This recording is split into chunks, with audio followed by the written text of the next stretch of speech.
Hey Fed Heads, welcome back to IPCPR 2018 with Cigar Federation. I'm Tripp here with Robert Holt from Southern Draw Cigars. How you doing today, brother? Brother, I'm doing well. We've been blessed, we've been busy, and it's good to see you again. Oh, you too. Always good to see you. So let's talk. Well, first of all, it's been a rough morning for everybody. If you haven't heard, there was a fire early this morning, and the whole show basically got delayed about 3 hours, which threw off basically everybody's schedule. Absolutely. Including yours, unfortunately. And we didn't get to sleep in. Yeah, nobody knew until after. If we knew last night, it would have been all right. Yeah, we could have stayed up and drank a little bit and smoked a few more cigars. But let's talk about some of the new stuff. I'm smoking the 300 Hands. Is that the official name, or is it? Absolutely. 300 Manos? The new line is called 300 Hands. Okay. But the Maduro version in the blue and white band is the 300 Hands blend. And in the Habano version in the black and white that you're holding and I'm holding, that is 300 Manos. And Espanol, of course, means 300 hands. But just to differentiate the two is the blue and the white, the color of the Nicaraguan flag, reference again to the ocean and the sea and the purity of the people, right? Mm-hmm. But the black and white is really meant to kind of highlight the struggles and the complexities and the struggles of everyday life in Nicaragua as humble, hardworking people that they are, and we wanted to make sure we share that story. And I would be remiss if we didn't talk about the story behind the cigars. We've got these little cards here. Tell us how you came up with this incredible idea to highlight the people who are making the cigars. Well, most importantly, a lot of people have heard that it takes 300 steps to make a cigar, which means 300 hands. The term has been used loosely, I think. But over the last 5 years, we were blessed enough where we talked to some of the lesser-known people in the market, farm hands, people that drive the bus, that repair the motorcycles, that roll cigars, that handle fermentation. And the message they shared with us is, listen, we're glad you like our cigars. We're glad that the U.S. is now the largest exporter of Nicaraguan products, that Nicaragua is now the largest producer of premium cigars in the world. Kudos to us. They said, but we also want you to appreciate the hard work, the labor-intensive work, the fact that we have other struggles in our life, and we want people to hear a story. And they said, no one's really asked us to share our story. And I said, we'd like to share your story. So what's happened over the last 5 years is 300 different individuals have written us personal letters, have undergone interviews with us, and not only on the card you see their pictures, but on the back you see who they are. Yeah. You hear a little bit about their family, what their favorite things about their job and what they do, but more importantly, they want to share a message with the consumer in the U.S. that says, this is who we are, this is what we are looking at, and every time you buy one of our cigars under 300 hands, you're joining us personally to contribute to a local charity, not to themselves, but to a charity within the community that really needs help and exposure. That's fantastic.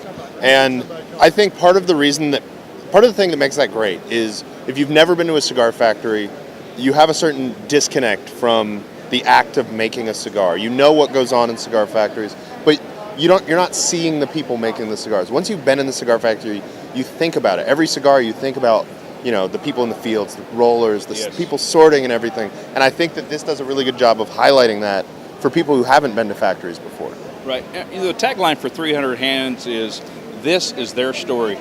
And it's their story because they asked us to tell it. And the only way we knew how to tell it was to put it into a cigar, to put it into a message, and to share that. So each time you buy one of these cigars, the display trays and the bundles actually will have one of these playing cards. And we're going to rotate over the years. Hopefully this is a successful line, right?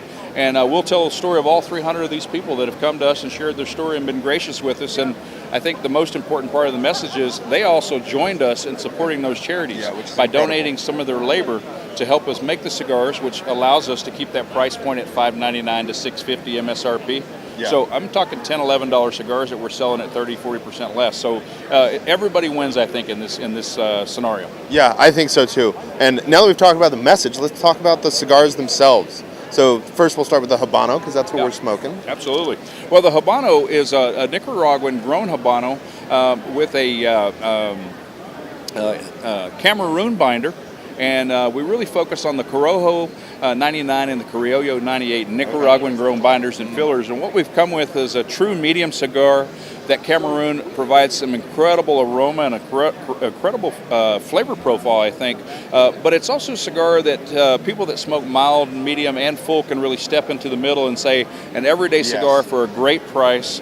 It comes in 5 sizes, from a 4.75 52 Petit Edmundo up through a Corona Gordo, a Pyramides, and a full Churchill at $7.48. Wow. And all that sticks within that 50-cent price range. So it's pretty incredible to have that blend in 5 traditional Cuban sizes for under $6.50. Yeah, and I've been smoking the cigar for a little while, and we've all been saying, everyone from SigFed lit it up at the same time. We all said, if you can taste a cigar, 5 hours into the second day of the show, that is a good cigar. And that's how you know that you found a good one. We thank you.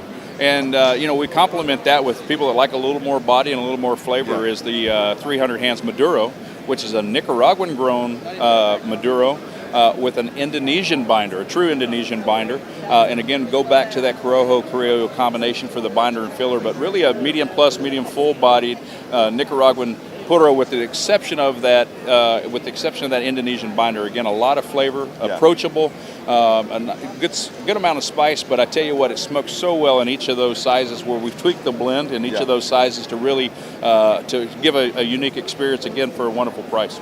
Yeah, absolutely. And then next, let's talk about the Cedrus, your new core line. Yep. Well, I tell you, we were blessed yesterday to bring that on the market for the first time.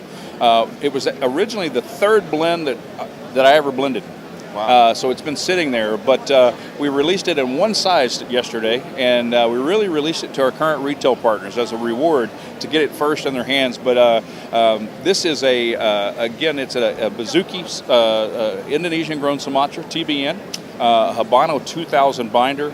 But really the nuances and flavor to me that I find, it's a medium plus cigar, but it has so many different nuances to me that are unique. Yeah. These are tobaccos that are not found in any Southern Draw cigar, but it's that Kilali, the Viso that's in there, and again, a Habano 92 in there as well. So they're unique tobaccos, unique profile, and to us it fits right in the middle of our portfolio. So although we released it in this beautiful size in the Bellicoso Fino, we did that to honor this size, is known as the Hogan. And the Hogan is in California is also a cedar. It's a giant redwood. So the Cedrus, the Latin word for cedar. But it's to pay homage to some people here in our family that are in the booth with us today that have supported our brand and all of our endeavors in our family for over 20 years. So we wanted to highlight that. But it will join the Kudzu, Firethorn, Jacobs, and Rose next year with the Robusto Toro Gordo, and we'll continue the line. So this is going to be this year's highlight. This is our most refined product to date. It's a special size, a special message with that one, and I would urge people to kind of reach out and look for that message of the Cedrus. But I'm looking forward to hearing your feedback and everyone else's, because I'm proud of it. Yeah. I also have a lot of anticipation to hear what everybody else thinks. Yeah, in my mind, as always. we always like to say it, and I think Steve Saka says it best, this is my finest work to date. But really, I believe it. I believe that it's our most refined, to honor Padron, it's our Padron. It's our most refined. Oh, wow. It's our most consistent. I'm not comparing it to him, but I'm Yeah. comparing the concept of me as a consumer look at that and go, that's a wonderful blend, a very truthful consistency that we always know we have, and we want that to be the Cedrus for us. Wow. Thanks for going over the cigars. The last thing I want to ask you is about what you've been eating in Vegas. What's the best restaurant you've hit this week? Well, unlike those people that are probably more well-heeled than us, Tripp, we build our own booth. We staff our own booth with family. And I can tell you that in 3.5 days, I have eaten Sid's Cafe 6 times. And other than that, it's vitamin waters and beer, because we haven't got to get out on the town. But hopefully we will before we leave. I hope so. All right. Well, thanks for sitting down with us, taking a little bit of your time. We appreciate it, Robert. All right. Cigar Federation, thank you. Always great talking to you. Absolutely.